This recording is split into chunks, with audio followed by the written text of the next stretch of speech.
Firing मध्ये जे आहे, आज जेव्हा त्यांना ऍडमिट केलं लीलावती हॉस्पिटलमध्ये तेव्हाच त्यांची स्थिती क्रिटिकल होती. आणि जे सूत्र जे आहे ते आता असं सांगत आहे की बाबा सिद्दीकी जे आहे त्यांचं निधन झालेलं आहे.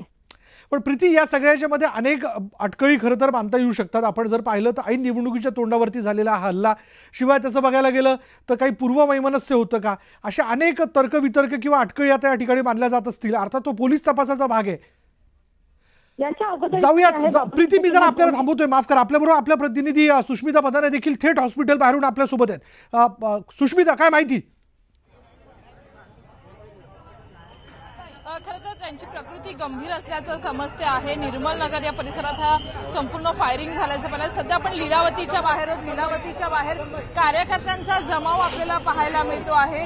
आणि ज्या पद्धतीने ही माहिती समोर आली की 3 राऊंड फायर करण्यात आले, त्यानंतर मोठ्या संख्येनं लोक इथे जमायला सुरुवात झालेली आहे.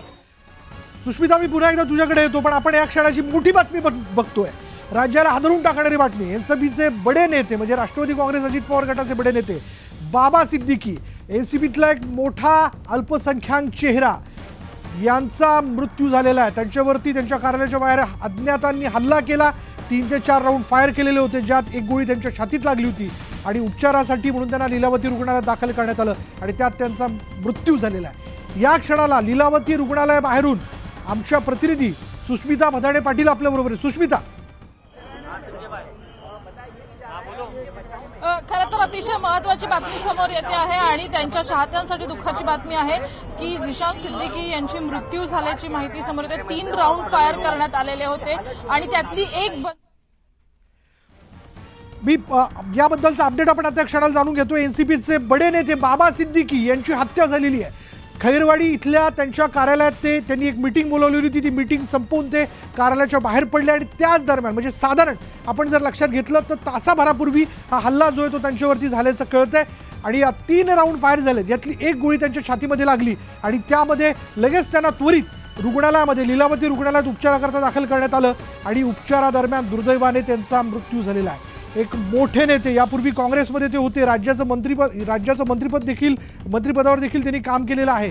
शिवाय एनसीपीतला एक फार मोठा अल्पसंख्याक चेहरा, मुंबईतला चेहरा आणि या बॉलिवूडशी मैत्री असणारे बाबा सिद्दीकी, ज्यांनी आयोजित केलेल्या इफ्तार पार्टींबद्दल देखील मोठी चर्चा व्हायची. बॉलिवूडचे अनेक स्टार्स त्यांच्या पार्टीसाठी म्हणून उपस्थित राहायचे आणि एक विकासक म्हणून देखील बाबा सिद्दीकींचं नाव होतं.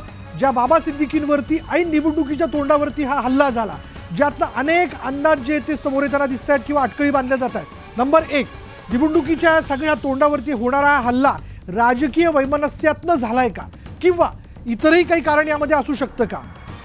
या सगळ्या कारणांचा तपास जो आहे तो आता पोलिसांना करावा लागणार आहे असं देखील कळतं. या घटनेनंतर त्वरित ज्या ठिकाणी हा हल्ला झाला त्या ठिकाणचे सगळं सीसीटीव्ही फुटेज पोलिसांनी तपासायला हाती घेतलेलं आहे, तपासण्याकरता हाती घेतलेले. पण आता एक क्षणाला दुःखद बातमी आपण बघतोय. बाबा सिद्दीकी यांचे सुपुत्र झिशान सिद्दीकी हे काँग्रेसचे तिथले युवा आमदार आहेत आणि वांद्रे पूर्वचे ते आमदार आहेत. आणि असं देखील कळत होतं की बाबा सिद्दीकी यांनी राष्ट्रवादी काँग्रेसमधनं प्रवेश केल्यानंतर लवकरच ते निवडणुकीकरता देखील उभं राहण्याची शक्यता होती किंवा तशी चर्चा होती. याचबद्दल बोलणार आहोत. आपल्याबरोबर शिवसेनेचे प्रवक्ते राजू वाघमारे आत्ता क्षणाला आपल्याबरोबर आहेत. आपण त्यांच्याशी बोलण्याचा प्रयत्न करू. पण मोठी बातमी आत्ता क्षणाची आपण बघतोय. राष्ट्रवादी काँग्रेस अजित पवार गटाचे एक बडे नेते बाबा सिद्दीकी यांच्याबद्दल जर माहिती द्यायची झाली तर पुन्हा एकदा मी आपल्या दर्शकांनाही माहिती देतोय. बाबा सिद्दीकी यापूर्वी काँग्रेसमध्ये होते. काँग्रेसचा एक मोठा अल्पसंख्याक चेहरा, मुस्लिम चेहरा म्हणून बाबा सिद्दीकींना ओळखलं गेलं. पण गेल्याच काही कालावधीत त्यांनी राष्ट्रवादी काँग्रेस अजित पवार गटामध्ये प्रवेश केलेला होता. शिवाय बाबा सिद्दीकी एक स्वतः बिल्डर देखील होते, विकासक देखील होते आणि त्या सगळ्या व्यवसायातनं ते मोठे झाले आणि शिवाय राजकारणात देखील त्यांचं मोठं नाव होतं. बाबा सिद्दीकींना पेज 3 to पेज 1 अशा हिशोबाने असणारा एक चेहरा देखील म्हणून ओळखलं गेलं. कारण बॉलिवूडमध्ये असणारा विश्वमित्र म्हणून देखील बाबा सिद्दीकींना ओळखलं जायचं. त्यांनी आयोजित केलेल्या दरवर्षीच्या इफ्तार पार्टीची मोठी चर्चा असायची, कारण बॉलिवूडमधले मोठमोठे सेलिब्रिटी त्यांच्या कार्यक्रमांसाठी उपस्थित असायचे. असे बाबा सिद्दीकी ज्यांनी राष्ट्रवादी काँग्रेसमध्ये गेल्याच काही कालावधीमध्ये प्रवेश केलेला होता आणि ऐन निवडणुकीच्या तोंडावरती त्यांच्यावरती हा हल्ला होतो काय आणि नेमका हल्ला कशातनं झालेला आहे याबद्दलचे अनेक अंदाज किंवा अटकळी ज्या त्या मानल्या जातात. पोलीस अर्थात त्याबद्दलचा तपास करतील. अधिक तपशील, अधिक अपडेट आपण आपल्या प्रतिनिधींकडून लवकरच जाणून घेऊ. पण असं कळतं आपल्याला की ज्या लीलावती रुग्णालयात हल्ल्यानंतर त्यांना दाखल करण्यात आलं तिथे आता क्षणाला त्यांचे सगळे कार्यकर्ते मोठ्या संख्येने तिथे जमलेले आहेत. आणि बाबा सिद्दीकी यांचे सुपुत्र जिशान सिद्दीकी हे काँग्रेसचे आमदार आहेत, वांद्रे पूर्वचे आमदार आहेत, ते देखील तिथे आहेत. सिद्दीकी परिवाराकरता ही धक्कादायक आणि दुःखद अशी बातमी म्हणावी लागेल. बाबा सिद्दीकींची हत्या करण्यात आलेली आहे. बाबा सिद्दीकी यांनी आपल्या खैरवाडी इथल्या कार्यालयामध्ये एक मीटिंग बोलावलेली होती आणि ती मीटिंग आटपून ते बाहेर आले आणि त्याच वेळी काही अज्ञातांनी त्यांच्यावरती गोळीबार केला. 3 ते 4 राऊंड फायर करण्यात आले. त्यातली एक गोळी बाबा सिद्दीकी यांच्या छातीत लागली आणि त्यांना त्वरित उपचाराकरता म्हणून रुग्णालयात दाखल करण्यात आलं. त्यांना उपचाराकरता नेताना मोठ्या प्रमाणात रक्तस्राव देखील झाल्याचं कळत आहे आणि त्यांना उपचाराकरता त्वरित दाखल करून घेतल्यानंतर उपचार देखील सुरू करण्यात आलेले होते. पण दुर्दैवाने आपण असं म्हणतो की म्हणूयात की म्हणजे मृत्यूशी त्यांची असणारी झुंज जी आहे ती अपयशी ठरली आणि बाबा सिद्दीकी यांचा मृत्यू झालेला आहे.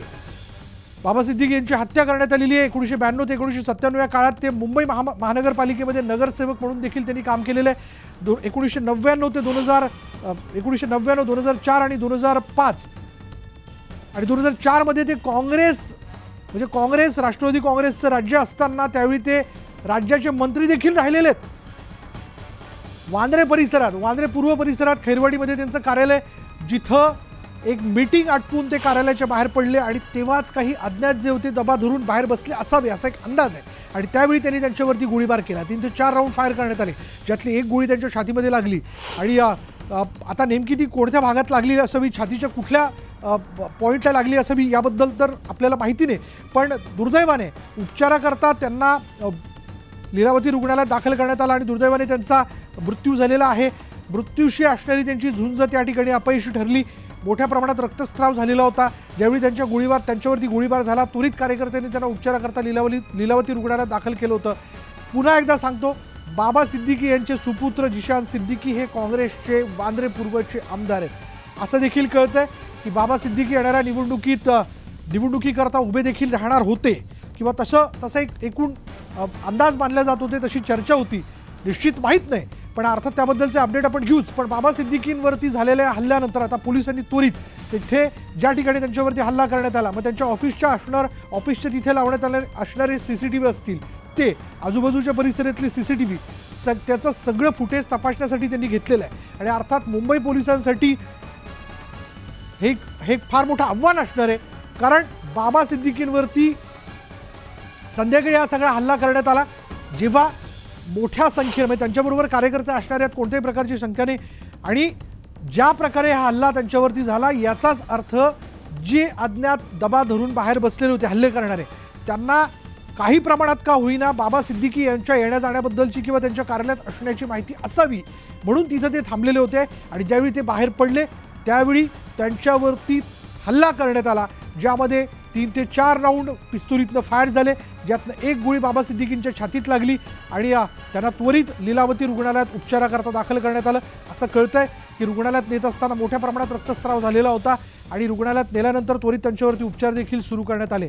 पण दुर्दैवाने बाबा सिद्दीकी या सगळ्या हल्ल्यातनं वाचू शकलेले नाही आहेत, त्यांचा मृत्यू झालेला आहे. बाबा सिद्दीकींच्या या हत्येनंतर अनेक प्रश्न उपस्थित होतात. नंबर 1, ऐन निवडणुकीच्या तोंडावरती हा जो हल्ला त्यांच्यावरती करण्यात आलेला आहे हा कोणत्या राजकीय वैमनस्यातनं झालेला आहे का? नंबर 2, बाबा सिद्दीकी स्वतः हे एक नावाजलेले विकासक, एक बिल्डर म्हणून देखील ओळखले जातात.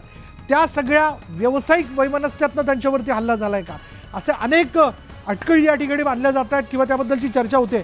थेट लीलावती रुग्णालयाबाहेरून आमच्या प्रतिनिधी सुष्मिता बदाणे पाटील आत्ता क्षणाला आपल्याबरोबर आहेत. सुष्मिता, काय अपडेट?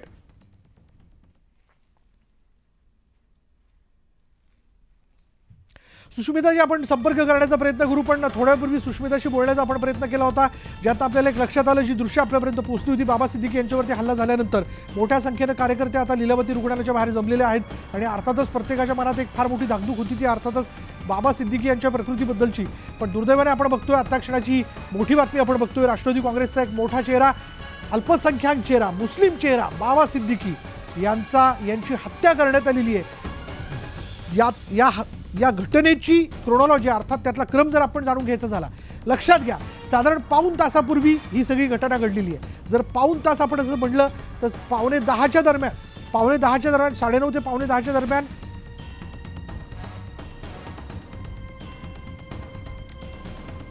नुकतेच म्हणजे काल बाबा सिद्दीकी हे राष्ट्रवादी काँग्रेसच्या एका पक्षप्रवेशाच्या कार्यक्रमात उपस्थित होते. छगन भुजबळांच्या अगदी बाजूला ते बसलेले आहेत. एक महत्त्वाचा चेहरा.